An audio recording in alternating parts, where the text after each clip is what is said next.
La Universidad Católica de Valencia San Vicente Mártir, a través de este máster, ofrece una formación sólida, única, científica, sobre la formación, la historia, la teoría del arte sacro, del arte litúrgico cristiano, desde sus orígenes hasta la actualidad. La Catedral de Valencia y su museo es un campo de trabajo maravilloso para conocer esta evolución del arte cristiano y para estudios posteriores.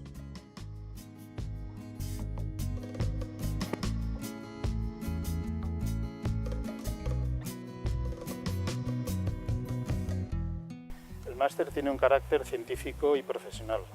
Es una docencia presencial a cargo de profesores especialistas en cada uno de los temas.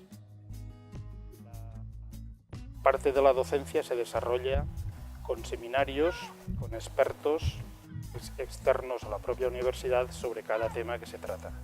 La parte profesional se desarrolla al final del máster en un trabajo de lo que se trata es de hacer proyectos de puesta en valor y museísticos del patrimonio sacro.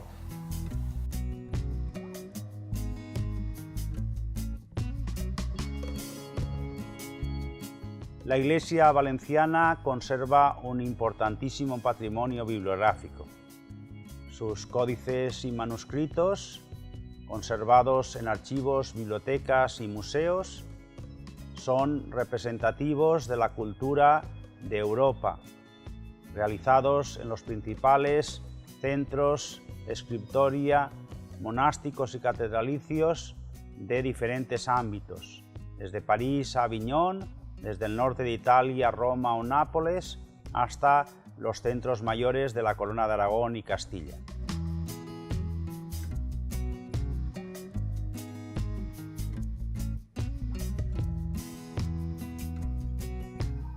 El máster está dirigido a las personas que quieren profundizar su conocimiento en arte sacro cristiano a lo largo de su historia, desde sus orígenes hasta la actualidad, y además recibir la máxima experiencia en museología y gestión con los expertos de máximo nivel de aquí de España y también de los centros docentes de España y de Europa.